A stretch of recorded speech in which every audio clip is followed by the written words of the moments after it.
यस्यार्थास्तस्य मित्राणि यस्तार्थास्तस्य बांधवाः यस्यार्था स पुमांग लोके यस्यार्था स च पंडितः।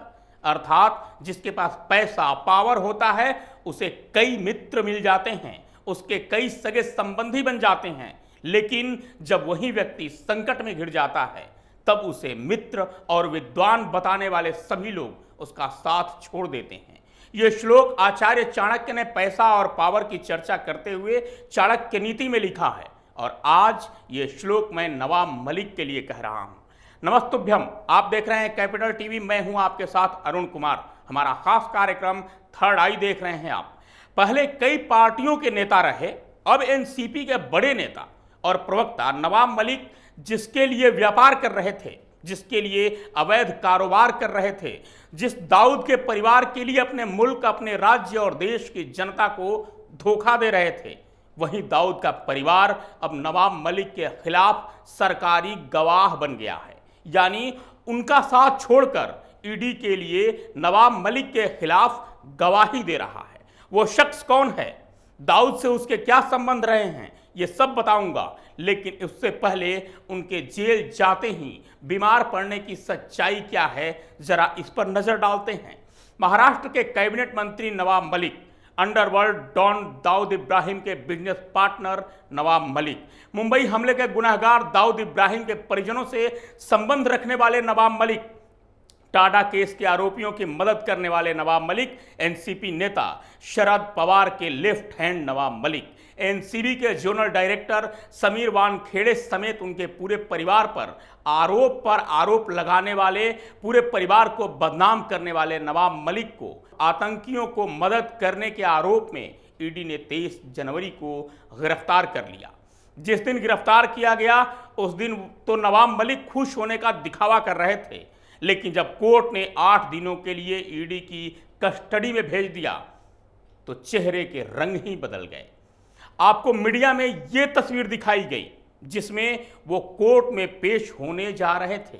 ये तब की तस्वीर है, मुट्ठी बांधकर हवा में लहराते हुए दिख रहे हैं, लेकिन दूसरी तस्वीर नहीं दिखाई गई जब वे कोर्ट से निकले और कोर्ट ने उन्हें 8 दिन के ईडी रिमांड पर भेज दिया था। ये तस्वीर आपको हम दिखा रहे हैं जिसमें नवाब मलिक के चेहरे पर 40 बज रहे हैं। यही नहीं, नवाब मलिक की एक रात जेल में क्या गुजरी, हवा टाइट हो गई। दूसरे दिन ही बीमार होने का नाटक करने लगे। कभी सीने में दर्द होने लगा तो कभी पेट में, कभी चक्कर आने लगे तो कभी मिर्गी, कभी बीपी बढ़ने लगी तो कभी शुगर। उन्हें जेजे अस्पताल में भर्ती कराया गया और कहा गया कि उनकी किडनी में परेशानी है। आश्चर्य की बात यह है कि मुंबई क्रूज केस में फंसे आर्यन खान और एनसीबी के जोनल डायरेक्टर समीर वानखेड़े मामले पर लगभग हर रोज प्रेस कॉन्फ्रेंस करने वाले और ट्वीट पर ट्वीट करने वाले नवाब मलिक के पेट में उस वक्त कभी दर्द नहीं हुआ, उनकी तबीयत उस वक्त कभी खराब नहीं हुई, कभी भी पेट में दर्द नहीं हुआ, लेकिन जो ही जेल की रोटी खानी पड़ी पेट खराब हो गया और दर्द होने लगा। दरअसल नवाब मलिक को क्या बीमारी है ये तो डॉक्टर जाने, डॉक्टर ही बताएंगे, लेकिन कोई भी आरोपी, खासकर नेता या अधिकारी जब किसी आरोप में फंसता है, जेल जाने की नौबत आती है, त्यों ही उसकी तबीयत खराब हो जाती है। इसका सिर्फ और सिर्फ एक कारण होता है कि वो जांच एजेंसियों और अधिकारियों के सवालों का जवाब देना नहीं चाहते, क्योंकि इससे उनकी पोल पट्टी खुल जाएगी और अगर अस्पताल का बहाना कर दिए तो वहां वकील ये दलील देते हैं कि मेरे मुवक्किल बीमार हैं, बोलने की हालत में नहीं हैं, इसलिए उनसे कोई पूछताछ न की जाए। और आरोपी इस कोशिश में रहते हैं कि कस्टडी टाइम बीतने के साथ ही वे येन केन प्रकारेण जमानत ले लें।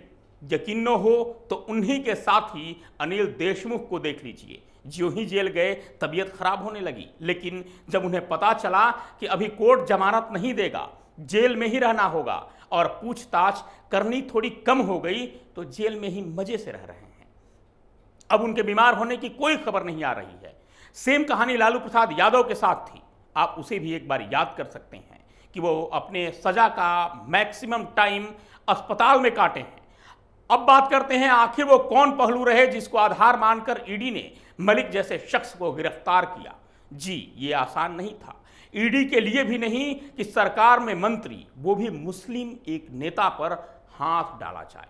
लेकिन नवाब मलिक को गिरफ्तार करने से पहले ईडी ने काफी होमवर्क किया और सबसे बड़ा गेम ये किया कि ईडी ने दाऊद के परिवार के लोगों को ही मलिक के खिलाफ सरकारी गवाह बना दिया।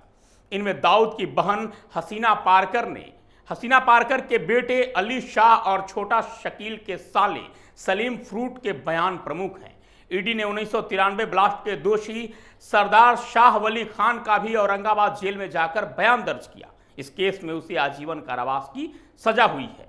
कई साल पहले वह पैरोल पर जेल से बाहर भी आया था और ईडी ने इसी आधार पर मलिक को न सिर्फ गिरफ्तार किया बल्कि कोर्ट को ये बयान दिखाए जिसमें साफ कहा गया कि नवाब मलिक के दाऊद की बहन हसीना और उससे जुड़े लोगों से गहरे संबंध हैं।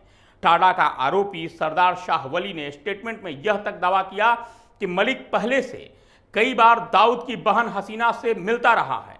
उनमें से कुछ मुलाकातों के दौरान सरदार शाह वली खुद भी मौजूद था। सरदार शाह वली ने दो और शख्स के नाम लिए, सलीम पटेल और अली शाह पारकर। सलीम पटेल जो हसीना का ड्राइवर और बॉडीगार्ड था, वहीं अली शाह पारकर हसीना पारकर का बेटा है। अली शाह पारकर ने ईडी को बताया कि सलीम यूं तो प्याज के धंधे से जुड़ा था, लेकिन वह उसकी मां के लिए प्रॉपर्टी से जुड़े मामले देखता था। अली शाह ने अपने स्टेटमेंट में कहा, सलीम पटेल गोवा वाला कंपाउंड वाला मामला भी देखता था। यहां उसने एक ऑफिस भी खोल रखा था। सलीम यहां बैठता भी था। मुनीरा प्लम्बर नामक जिस महिला की प्रॉपर्टी का कंट्रोल उसकी मां हसीना के पास था, वह प्रॉपर्टी हसीना ने मलिक को बेच दी थी। ईडी ने मुनीरा का भी लंबा बयान लिया था। उन्होंने जांच टीम को 12 सितंबर 1989 को मुंबई की एक कोर्ट में दाखिल की गई उस शिकायत की प्रति भी दी जिसमें मलिक पर गोवा वाला कंपाउंड में उनकी संपत्ति यानी दुकानों को हड़पने के लिए उन्हें धमकाने का आरोप लगाया गया था।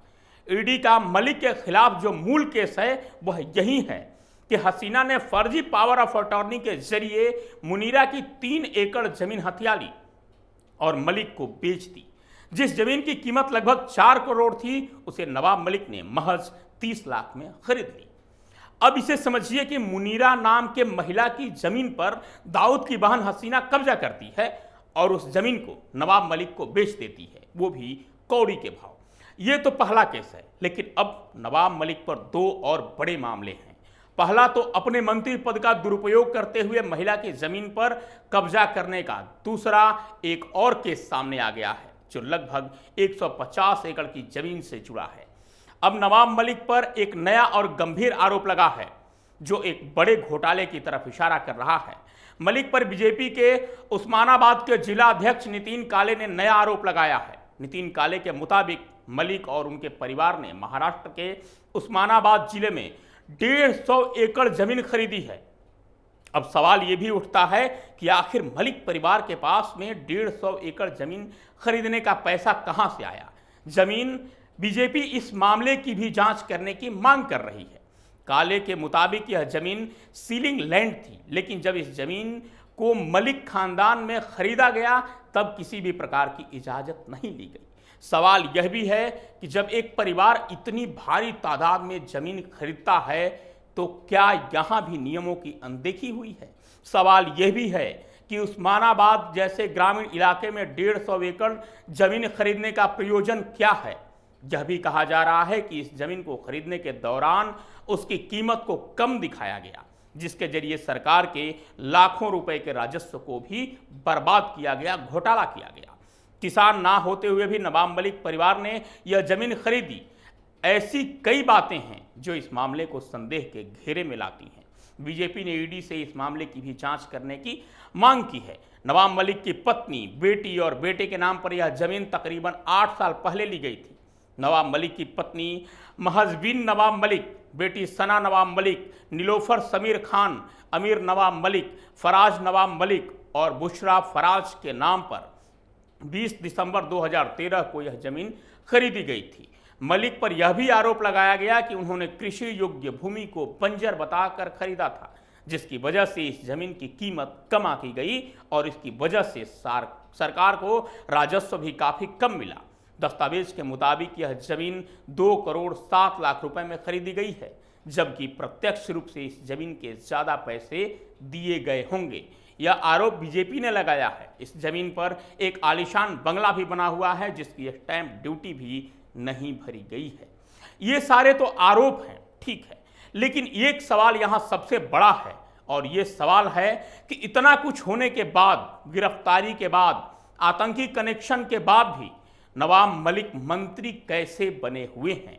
क्या उद्धव सरकार पर सरकार गिराने का कोई दबाव है या फिर नवाब मलिक ही हैं जो महाराष्ट्र के अल्पसंख्यकों का कल्याण कर सकते हैं? बाकी लोग क्या महाराष्ट्र में बेकार हो चुके हैं? तो इसका एक ही जवाब है कि एनसीपी सरकार में एक बड़ी भूमिका में है और एनसीपी के बड़े नेता, कद्दावर नेता के तौर पर नवाब मलिक माने जाते हैं। कहीं ना कहीं उद्धव ठाकरे को यह भी डर है कि अगर नवाब मलिक का इस्तीफा लिया गया तो सरकार गिर जाएगी, जबकि इस पूरे मामले पर देखें तो इस्तीफा जरूरी था। इस्तीफा उन्हें तो नैतिकता के आधार पर दे देना चाहिए था। कारण यह है कि कोर्ट ने इस बात की टिप्पणी की है कि पहली नज़र में, जिस दिन कोर्ट में पेश किया गया 23 फरवरी को, उसी दिन कोर्ट ने कहा कि पहली ही नज़र में यह लग रहा है कि मलिक पर आरोप गंभीर हैं और यही कारण था कि ईडी की कस्टडी में मलिक को कोर्ट ने 8 दिन के लिए भेज दिया ताकि सच्चाई सामने आ सके। लेकिन अभी भी अघाड़ी सरकार, सीएम उद्धव ठाकरे और महाराष्ट्र सरकार सच्चाई पर पर्दा डालने की लगातार कोशिश कर रही है और यही कारण है कि उन्हें मंत्री बनाकर रखा गया है ताकि जांच को कहीं ना कहीं प्रभावित किया जा सके। आज के थर्ड आई में इतना ही। कल फिर मिलूंगा किसी नए विषय और शोध के साथ। तब तक के लिए विदा।